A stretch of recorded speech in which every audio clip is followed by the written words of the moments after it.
Good morning and good afternoon. Welcome to another episode of Before Coffee. It's our Friday news dump, which is going to be a little less dumpy than yesterday's episode, which was full of so much information. So I hope you got a lot of your information on Thursday. We still do have some stories that are reaching our ears here on Before Coffee. So let's go ahead and cover those headlines.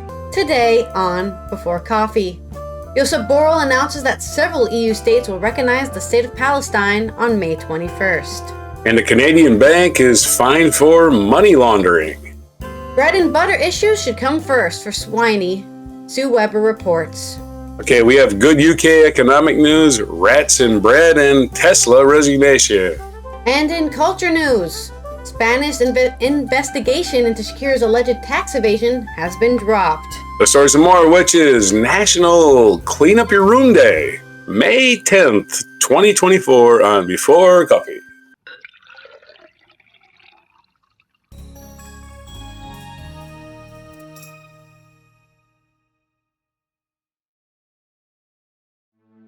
Okay, don't forget to clean your room as you can do it while you listen to this, actually. Coming out of the UN, as well as the European Union. This is from Hot News by Sebastian Prekop. Spain, Ireland, and other European Union states plan to recognize the state of Palestine on May 21st.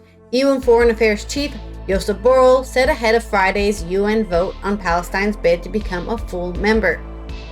Spanish Prime Minister Pedro Sanchez said in March that Spain and Ireland, along with Slovenia and Malta, agreed to take the first steps towards recognizing a Palestinian state alongside Israel, as they consider the two-state solution essential for lasting peace. I thought we already did that two-state solution, which didn't work, so we just forgot Palestine was a state in the last 70 years when we started the solution.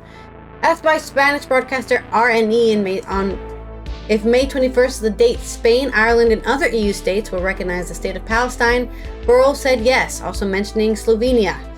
Just a symbolic act of political nature, more than a state, to recognize the desire that this state to exist, he declared.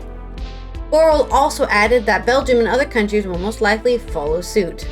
Earlier, Spanish Foreign Minister José Manuel Albares said a decision on recognition had been made, but not specified a date for its announcement. International calls for an armistice and a permanent end to the Palestinian-Israel conflict grew as the death toll from Gaza war rose. Israel has said recognition of Palestine's amounts to a prize for terrorism. Well, they've already gotten the prize for genocide, so we might as well give everyone a prize. And reduces the chance of negotiated solutions for Gaza conflict. On Friday, the United Nations General Assembly is expected to become a full member of the UN by recognizing the candidacy and sending it to the UN Security Council with a recommendation for positive decision. Irish national broadcaster RTE reported on Thursday, which was May 9th, that Spain, Ireland, Slovenia, Malta are awaiting the UN vote before considering joint recognition on May 21st. Slovenia Prime Minister Robert Golob said earlier this week that his country would recognize the state of Palestine by mid-June. Since 1988, 139 out of the 193 have recognized Palestinian statehood. That sounds like a majority, but as we know, the UN doesn't run on majorities, it runs on the 5 people or the 7 people or whatever have the big veto votes. Those are the only ones. They try to create this sense of democracy when there's like 7 people who can just veto everything. So there are some interesting comments on here which are expected, like Hamas are terrorists. Yeah, that means the kids living in Gaza don't deserve to be citizens of the world because there's some terrorists living in your country. There's terrorists living in the US, but people still recognize the US as a country. Doesn't seem like a very great way to deny someone country status here.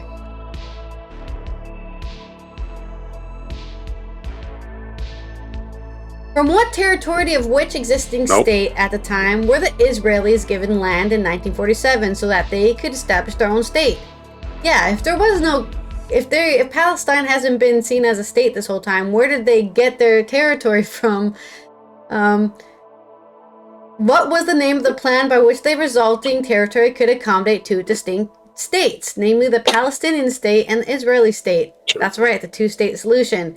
And question number 3, if the answer to question 2 is the two-state solution, why is one of them, namely Palestine, officially recognized only in 2024? Both nations can make acts of aggressions against civilians. We call some terrorists and other colonists. Colonists because they have the strength to expand their territory alone, and terrorists because in the absence of a military force, they use underground methods. Yes, apolitical here, that's the name of the commenter. Canada's got exactly what duality is, for me at least. That's what I see it as. Oh, they're using guerrilla tactics. Those terrorists, I mean, sorry, they don't have U.S. military aid that they can just, throw tanks at people.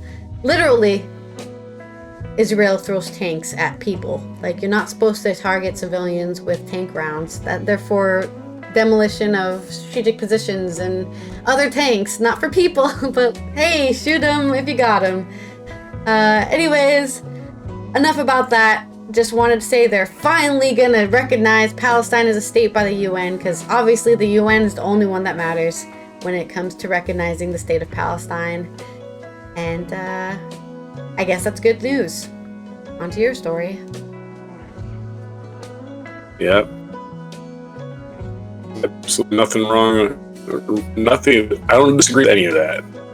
Yeah. Except that humans can't get shit right. We just can't freaking figure shit out. We can't figure shit out. Well, those people there, they have no rights because they don't have a legitimate country around them. Oh, okay. That makes perfect sense. No, it doesn't. We can kill people because we don't recognize their country. Yeah. Your camera stopped sending me pictures of you. Yeah, I was hoping to make your internet better. Oh, okay. All right. Okay. During your story, anyway. Is it my story now? Yeah. All right. In Canadian news, we have a couple of news briefs this morning, and they're kind of finance related. Canada, this is Reuters, from Reuters, Canada fines Binance $4.38 million for money laundering violations. Never noticed how bankers never go to jail. They just get fined, right? And it comes out of the stockholders, right? It's a bank, right? It's not like, oh, I got this in my pocket. Canada's anti-money laundering agency on Thursday said it had imposed a nearly $6 million Canadian fine, which is $4.38 million American fine. I can't convert that for the other currencies for you. Cryptocurrency exchange Binance, which looks like an anagram for Beyonce, so I almost keep calling it Beyonce. Binance. How do you spell Beyonce? B-I-A-N, right? It almost looks like Beyonce. Anyway, cryptocurrency exchange Binance violating the money laundering and terrorist financing laws. All right. Financial Transactions Reports Analysis Center of Canada, the FinTrack, said Binance had failed to register as a foreign money service business with the intelligence body despite several deadlines.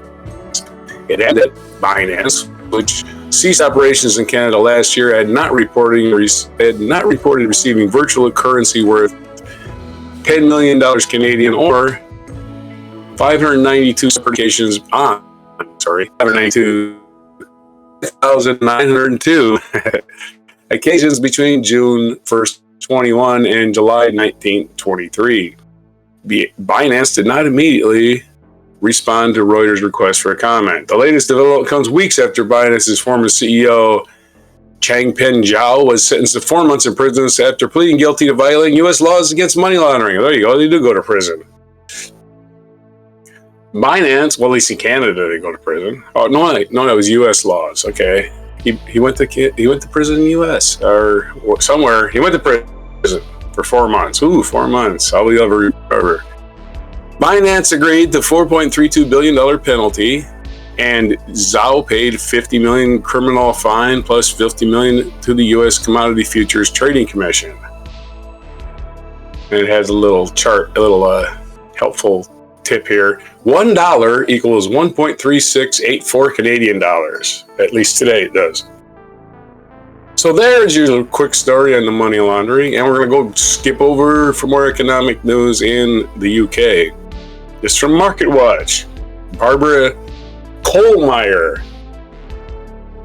The UK economy grew 0.6% in the first quarter of 2024, exiting out a technical recession, according to the initial estimate released by the Office of National Statistics on Friday. The expansion follows 2 quarters of negative growth, a 0.3% drop in the fourth quarter, of 3.1% drop in the third quarter, with no growth in the second. It marked the strongest growth since 2021. Analysts had been expecting 0.3% consensus estimates from FactSet Research. The data showed services sector grew 0.7%, with the production sector 0.8%, and a 0.9% drop in construction. There were also gains in net housing spending and government spending. Official domestic product for March rose by 0.4% and well above the 0.1% economics had predicted, said Alex Campbell, senior consultant at Comerico, in a note. While today's figures are certainly positive, represent the fastest quarter-on-quarter GDP growth since 2021, the UK is not out of the woods yet. It's important to note that the recovery is likely to be modest, he said. The year-on-year figure expected to remain flat. Interest rates remaining at elevated levels will continue to put pressure on household and company spending. Why don't you reduce the interest rates? That will boost the economy. I don't understand what these guys are doing. The pound was modestly higher versus the dollar, while the yield on the 10-year gilt was 4.143%. I don't know what that means, I gotta admit. A day earlier, the Bank of England signaled interest rate cuts could be ahead after leaving interest rates unchanged at 5.25%, which is much lower than the U.S. is at 6%. The central bank forecasts stronger growth ahead, but also that inflation fall back towards its 2% target in the next months from the current 3.2%. So the UA economy is kind of sluggish. They have really, really sluggish growth, but I guess sluggish growth is better than no growth. Back to you. Good economy news, except for the part where the banks were money laundering. Yeah, they got caught and they got fined. Yeah. Okay, well, we'll see those. Remember, those small percentual increases are much larger when it comes to the economy. Just a 3% increase is way more than just 3. Don't be fooled. Well, it's 0.6 actually. Oh, okay. I thought you said something about 3. It's not even 1%. There was 3% of something. 3% was probably inflation rate. Okay, so the GDP only went up 0.6%, but so yeah. When it comes to Scotland news, we talked about this. I don't know if it was early this week or last week, but Swiney is becoming or looking to be becoming the new SNP leader. And unfortunately, that means that they've had to abandon some long-wanted reforms into gender care in Scotland. This is from Sue Weber on The Scotsman. In case anyone has forgotten, there's an election this year, and Swiney is very proud to be a candidate in the constituency where he was born and went to school. He doesn't think anyone in the Scottish Conservative Party is under any illusion that it's going to be a tough campaign. But as a hockey player for more years than he cares to remember, he doesn't want to go into any contest thinking about anything other than winning.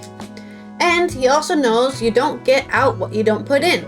So every weekend, he's been out knocking on doors to speak to as many people as he can to understand what they want from this election. Even if they are not likely to vote Conservative, the voters in Edinburgh Southwest are still happy to remind people of the local priorities and just glad that an elected representative has taken the trouble to find out what they think.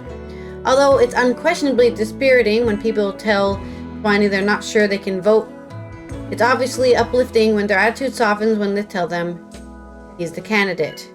But no matter where the vote is going, the vast majority are not looking for the division and which has so defined Scott's partnership since the run-up to the 2014 referendum to continue.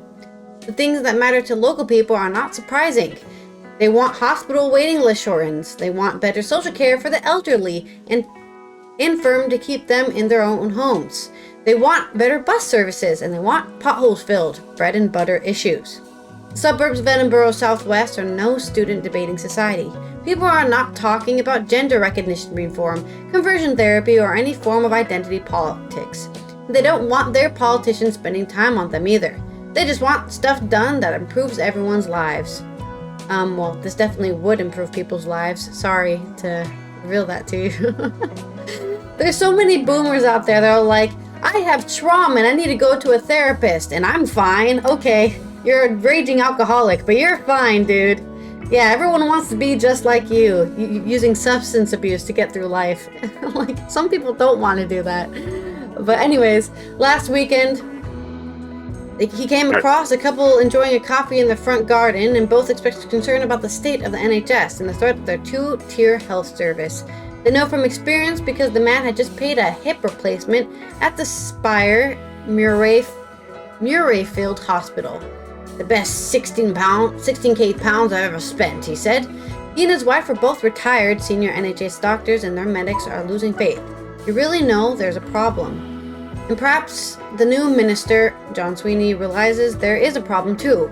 Perhaps he was sincere in his offer to set aside constitutional differences to work collaboratively with other parties, including the Conservatives, to achieve goals like building the economy, supporting jobs, tackling the rising cost of living, and improving the health service.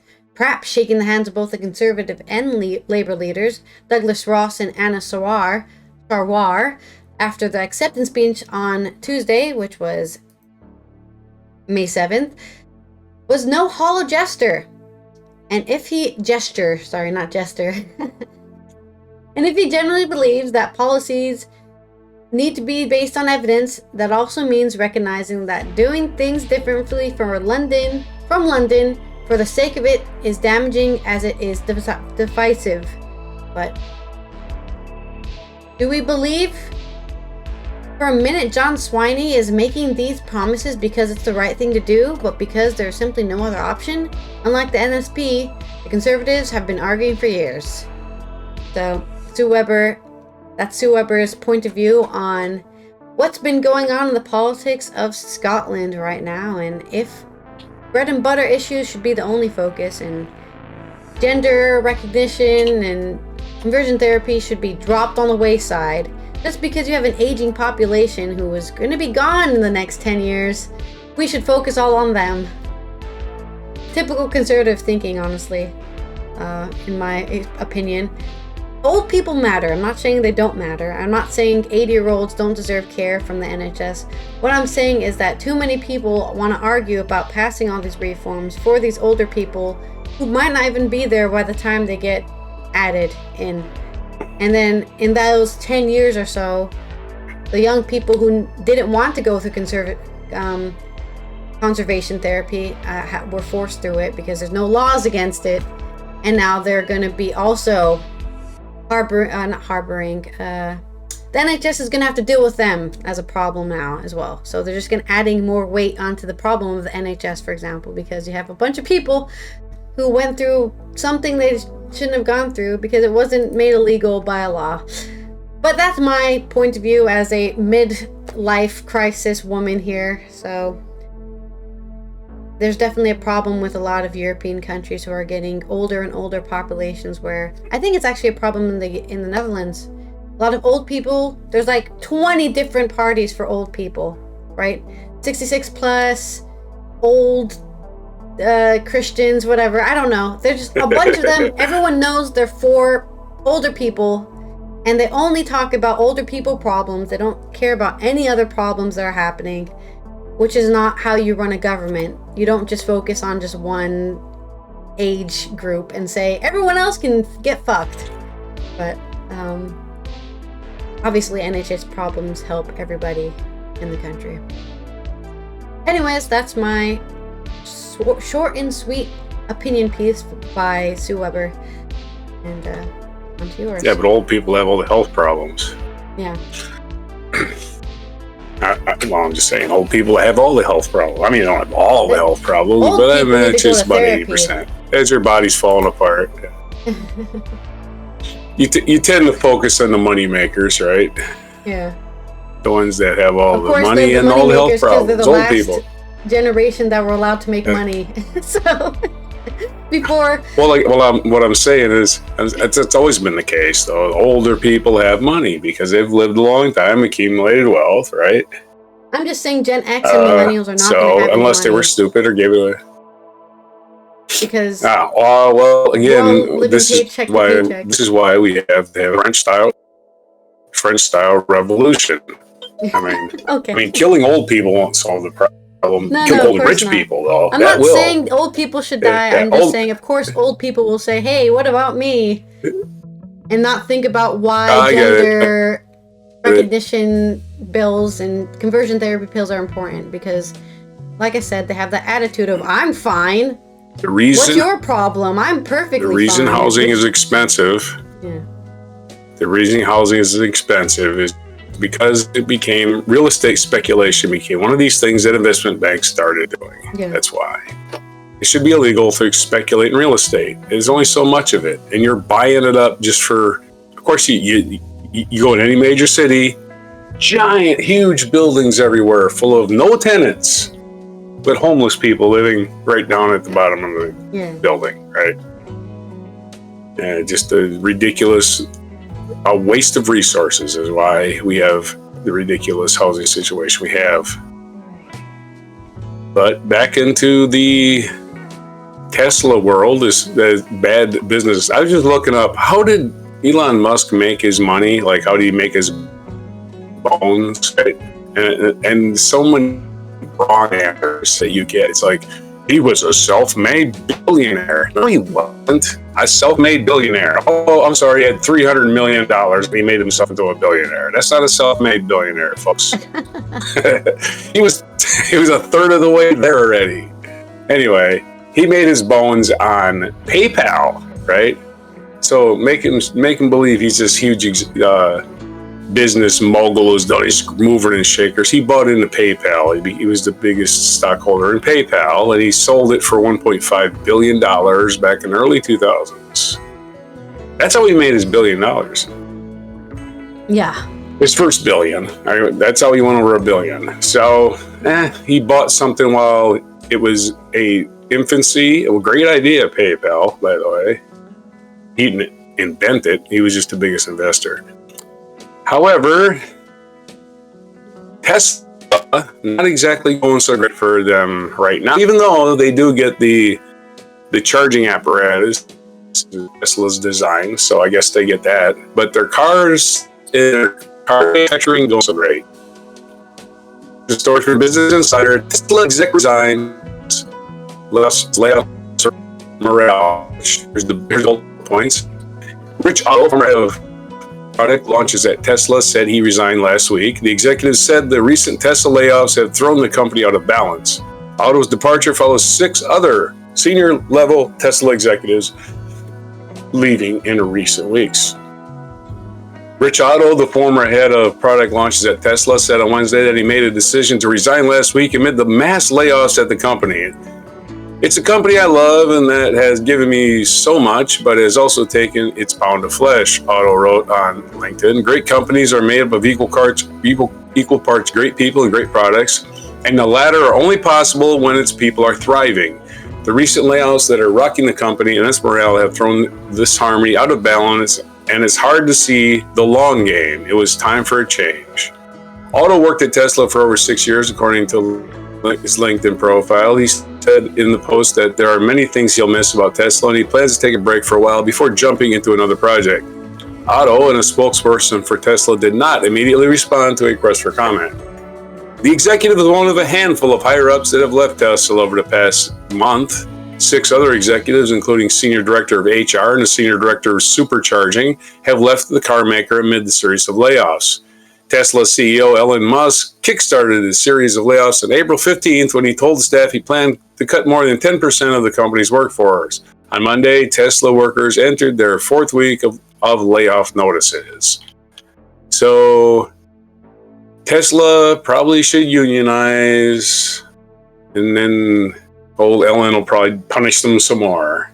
But that's the way demagogues think. They think they run the world.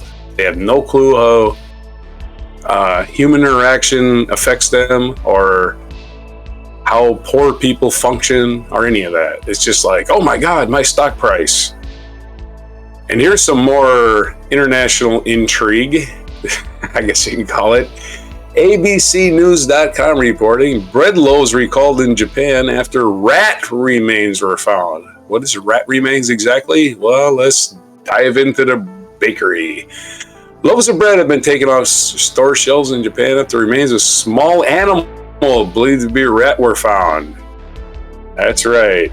Production of the bread, which is halted at Tokyo factory with 104,000 packages being recalled, according to the Pasco Shikishima Corp. The company apologized and promised compensation. We will do our utmost to strengthen our quality controls so that this will never happen again. We ask for your understanding and your cooperation.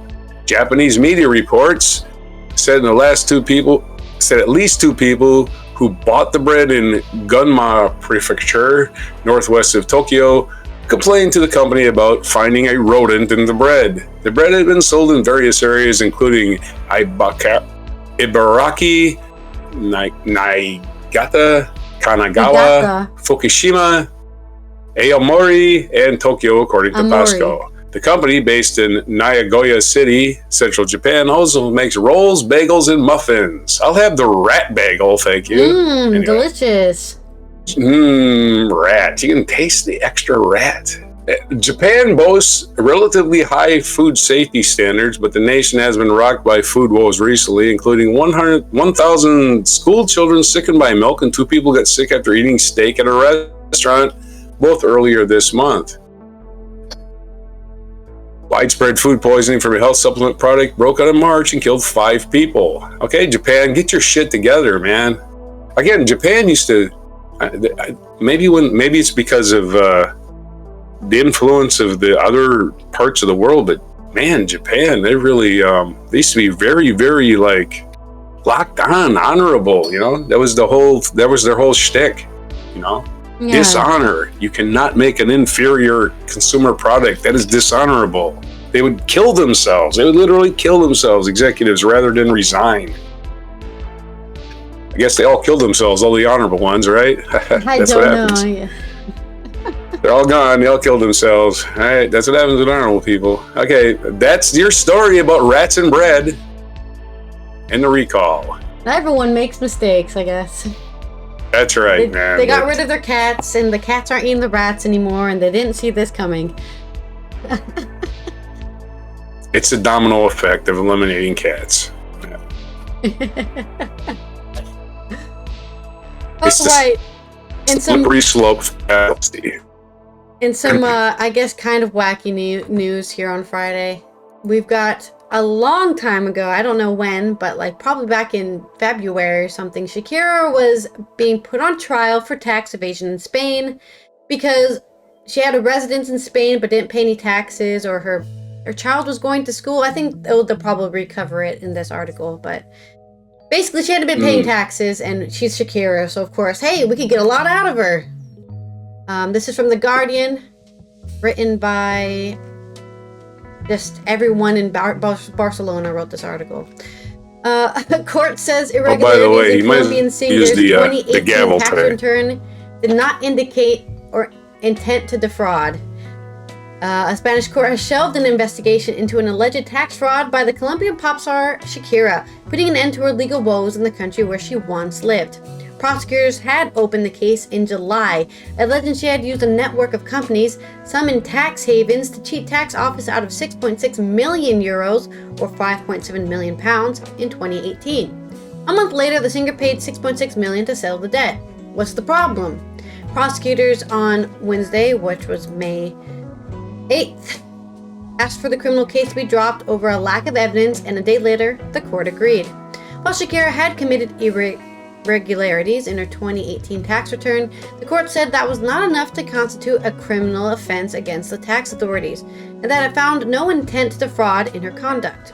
Paul Molins, one of her defense lawyers, welcomed the decision, saying it had put an end to a smear campaign waged by tax authorities against Shakira and proves that there was never a fraudulent behavior on the part of the singer.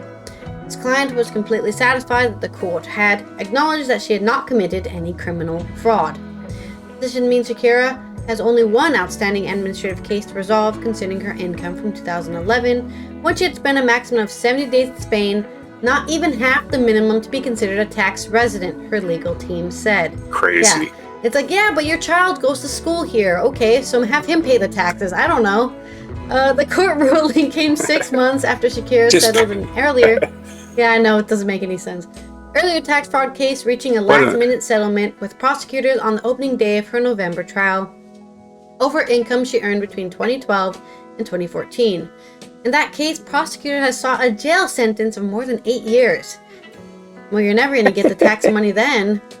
They accused her of defrauding the tax authorities of 14.5 million euros in a case that centered around on how much time she was living in Spain.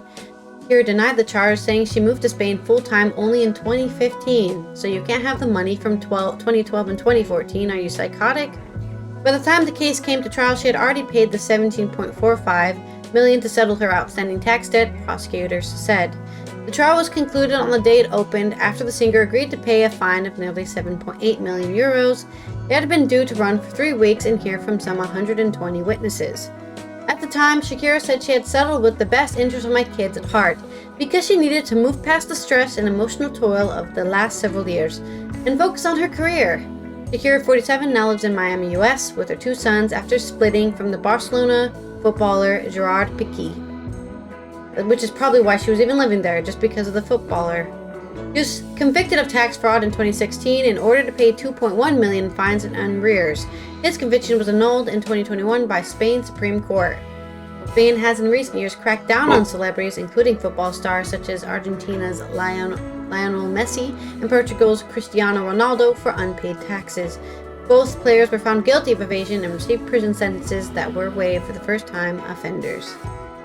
So I do wonder, I guess they weren't filing taxes at all, because I think you're not allowed to get double taxed in most European countries. So if they didn't pay taxes anywhere, somebody's going to come calling for them. So make sure you're paying taxes somewhere. Pay your taxes, rich folks. Yeah, somewhere, anywhere, just pay them, because then you can at least put that paperwork forward and say, see, look, I paid taxes to Miami in 2012, so I can't pay taxes here. That'd be double taxed, and that's illegal. So, or most European countries have laws against it. The European Union, I think. This is why we need to just eat the rich, because they act like, well, not Shakira specifically, but rich people. You know, it's like, I can't be bothered with this. I'm too rich. Everybody else has got to struggle to pay their taxes. Some people take out loans to pay their taxes, right? Yeah. These rich people just cavalierly just dismiss the fact that, oh yeah, I'm using all your services and stuff, and you know, but yeah, I'm not paying any taxes. Well, I think the other problem, or another side of the coin of this issue, is that rich people have famously been scammed by their accountants. I think there's probably like millions of stories, I mean not hundreds of stories of accountants who defrauded their own, you know, they're paid to do their taxes, the taxes for some rich guy, and then they start laundering money out, saying, oh yeah, what was that? It was very recently, there was a story about a guy who was paying himself instead of paying the taxes. So then now this celebrity owes a bunch of taxes because he never paid them because he thought his accountant was doing it for him. That's recent, so I can see why rich people don't trust other people to do it for them, but you got to make a decision there. Either hire an accountant and hope they don't money launder, or do it yourself, or pay 17.8 million in fines or whatever because you didn't pay your taxes. I guess that's and there's the case of there's a case of Shohei Ohtani as an interpreter, right? Was ripping him off in gambling. Yeah. And he didn't know about it. I just thought, how do you not know about basically hundreds of thousands or millions of dollars disappearing from your account and you don't know about it? I mean, was the interpreter also his accountant? Very, very weird story. How do you have millions of dollars disappear? If I have $20 disappear, I freak out. Yeah. The level of ignorance you have to bestow on yourself. Willful ignorance. Yeah. I blame Otani for this because it's willful ignorance is what it is. I'm letting somebody take care of this problem and not paying attention to it. And they're acting like he's an innocent victim. I think they've done a study on this, and humans can't recognize anything higher than like 10,000. Any number higher than that, and they're just like, it's higher than 10,000. They have trouble comprehending it. Yeah. Humans just don't understand how much that is. So if you were making millions a year, right, you're just like, oh, 10,000, whatever. That's like $10 to me. Oh, we make up words. We make up words like cajillion and bazillion, right? They're not even real numbers. We make them up. You can't conceptualize it because in your brain. We can't comprehend it. It means nothing to you. Right. Right. But if you're that wealthy and you're not keeping track of your money, I don't feel sorry for you. Sorry.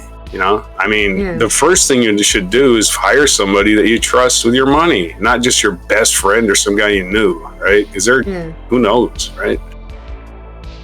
Hire somebody you can trust with your money, somebody who's bonded, somebody that you can sue in court. Their license and their entire career and their life if they fuck you over. I mean, people win the lottery and go broke. That's one of those things that happens, right? Yeah. Because they overpromise, they overextend, they don't have a financial advisor.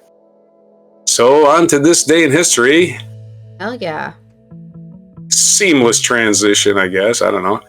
This day in 1774, Louis XVI acceded to the throne. Speaking of rich people and losing their heads, and Louis XVI acceded to the throne in 1774. Why? He ceded the throne to his wife, Marie Antoinette, and became queen consort. Later, they were both beheaded during the French Revolution. Yeah, that's good old French Revolution, the good old days. March the rich people and say, hey, we don't like the way you treat people. Wow, the good old days. Eating the rich. Not the anarchy, but actually France is better since the French Revolution, definitely. I mean, Napoleon a lot of stuff, but he did make the government run efficiently. 1775, the Green Mountain Boys, under the joint command of Ethan Allen and Benedict Arnold, captured the British-controlled Fort Ticonderoga during the American Revolution. And, of course, Ticonderoga began immediately making pencils. I don't know. That mouthful, but I remember Ticonderoga pencils. Anyway. 1882. American patriot Paul Revere, folk hero of the American Revolution, known for his dramatic horseback ride, died in Boston on this day in 1818. 1838, American actor John Wilkes Booth was born. I guess we're going to remember criminals again. Who cares? Screw John Wilkes Booth, he's a piece of shit. 1857, the Indian Mutiny erupted in Peru in reaction to the increased pace of westernization of India and military crackdown on Indian troops by the British officers. In 1865, as we stay in the 19th century, Jefferson Davis was captured by the Union troops in Irwinville, Georgia. Oh, by the way, I don't have a mic drop. I guess we can use the gavel thing. Okay. By the way, May 10th famously recreated in the song The Night They Drove Old Dixie Down in 1865. Oh, really? And the line, by May 10th, by May the 10th, Richmond had fell. It's a time I remember oh so well. So, Jefferson Davis was captured on May 10th. Way after, I think Richmond fell even earlier than that, but it didn't fit the song out, for lyrics, it had to capture it. One of the best songs ever written, The Night They Tore Old Dixie Down. 1869, the tracks of the Central Pacific and the Union Pacific were joined at Promontory, Utah to form the Transcontinental Railroad of the United States. There's a big day. This day in 1869, the Transcontinental. You could take a train in Boston and end up in San Francisco, and it'd only take you a month. But you didn't have to ride a horse or get in a covered wagon. In 1872, American reformer Victoria Woodhull became the first woman to be nominated for president when the Equal Rights Party selected her as candidate. In 1924, as we move into the 20th century, U.S. public official J. Edgar Hoover was made acting director of the FBI and later in the year became its director. He built the agency into a highly effective, if occasionally controversial, arm of federal law enforcement. George J. Edgar Hoover famously blackmailed every president starting from probably, I don't know, he might have blackmailed FDR, who knows. 1940, after losing support of many conservatives in the House of Commons, British Prime Minister Neville Chamberlain resigned his office and was replaced by Winston Churchill, who famously had a bear named after him, Winnie the Pooh. That's what he's famous for. The only thing he's famous for. Just kidding. 1940, Germany invaded Belgium, Luxembourg, and the Netherlands during World War II. So in this day, everybody where you're sitting right now was heading for the hills. If you had any hills. You don't have any hills. They were heading for the basement or wherever they could hide from the Nazis as they invaded. And of course, who else? What's her name? I'm terrible at this. Anne Frank went into hiding, and the famous actress. What's her name? The famous actress. Tell me. Yeah, I know who you're talking about, but I don't know her name either. I'll think of it in a minute. She was in Tiffany. 1960s. Yeah, I can't think of her name. Why can't you think of her name? You have a younger brain than me. I'm terrible at names. I don't know why I have to keep telling you this, but I can only recognize faces, not names. I don't know. I've never been good at names. Oh. Audrey Hepburn. There we go. You got it. 1960. Audrey Hepburn hid in famously also with underground person in the Netherlands during the war. She worked in the underground. 1960, Irish musician and human rights activist Bono, who was born Paul Hewson on this day in 1960. Happy birthday to Paul Hewson. He wasn't Bono until probably the 80s or late 70s. 1962, Marvel Comics released the first issue of The Incredible Hulk on this day. The towering muscle-bound anti-heroes were created by writer Stan Lee and artist Jack Kirby. Happy birthday to the Hulk. 1994, American serial killer John Wayne Gacy was executed at the age of 52. He murdered 33 boys and young men in the 1970s. He is known for his performances as a clown at charitable events, and all those bodies were in his basement. John Wayne Gacy, of course, one of the worst people in the history of the world. 1999, American cartoonist, children's author, poet, and playwright Shel Silverstein, who was best known for his light verse and quirky cartoons, died at the age of 68. Shel Silverstein wrote some books, like The Good Night Moon or whatever it's called, but he also wrote a lot of songs, like Boy Named Sue, for instance. And more events on this day are on 2002, American FBI agent Robert Hansen was sentenced to life in prison after pleading guilty to spying for Moscow. Remember when they used to punish people for being spies from Moscow? Oh, the good old days. He was one of the Soviet Union's Russia's most valuable double agents and the most damaging spy ever to penetrate the FBI. The most damaging spy ever until Trump. 1994, our featured event, Nelson Mandela inaugurated as president of South Africa. This day in 1994, Nelson Mandela, whose efforts to end apartheid led to his imprisonment from 1962 to 1990, 4 years after being released from prison, he earned him a share of the 1993 Nobel Prize, and he became president 4 years later, 4 years out of prison on this day in 1994. Featured biography is Fred Astaire, American dancer and singer, born May 10th, 1899 in Omaha, Nebraska. died June 2nd, 1987 in Los Angeles at the age of 88. Happy birthday to Fred Astaire. Other birthdays today, Alfred Jodl, German general. Donovan, Scottish singer-songwriter, born in 1946. Alfred Jodl, by the way, was born in 1890. We already covered Bono. Linda Evangelista, Canadian fashion model, born in this day in 1965. And Friday is always overpopulated with days that have to be declared. It's National Provider Appreciation Day. Provider, I guess, is childcare provider? I guess so. Yeah. Every Friday before Mother's Day every year is National Provider Appreciation Day. It's Monday apparently is Mother's Day. So okay. Hey, all you mothers out there! At least it's in the your U.S. Day. Because for some reason there's different Mother Days and depending on what country you live in. So. All you mothers. Anyway, just joking. National Military Spouse Appreciation Day. And if you're in the military and you don't appreciate your spouse, I don't know what the hell's wrong with you. Why did you they don't have to be with you. Married? I'm deploying. Here's what happens in a typical military marriage. I'm deploying. I'm out of here. And then they get divorced. Anyway, National Shrimp Day, May 10th. That's right, it's National Shrimp Day, and it's not a derogatory term for short people. It's about the prawns, as you call them in the European theater. National Washington Day today, not the country, not the person. I mean, sorry, not the city, not the person, the state of Washington. It's National Washington Day.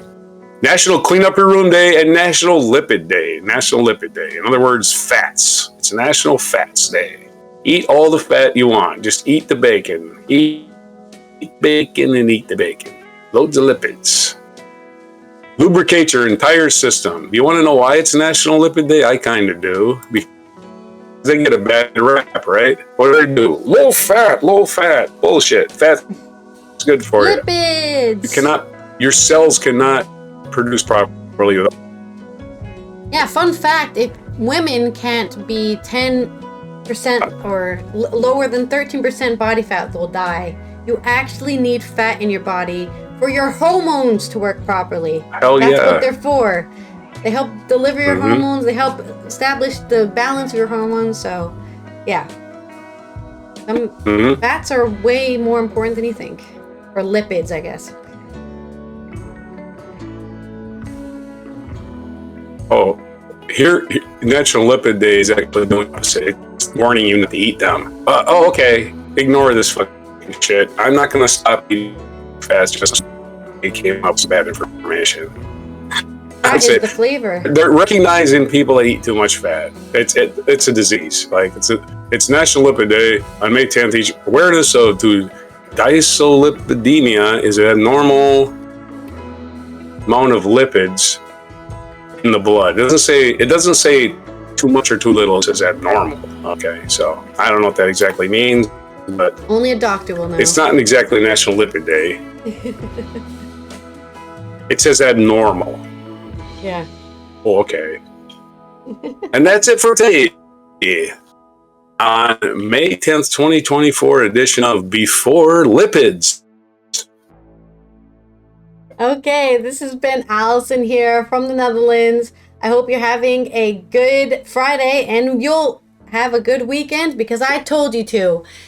We will see you on Mucking Fun Day next week to cover whatever has happened over the weekend. Stay safe out there. Don't forget to subscribe to the YouTube channel and like the video and turn on those notifications so you can see when we go live next time. And I guess no mic drop moment, so here's the gavel.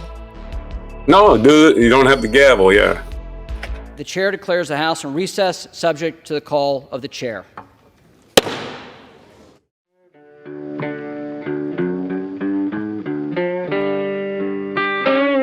Be sure to hit the like, subscribe, and notify buttons, and follow our other channels, Toxic Alley, History of Gravy, and Scratchy Old Records.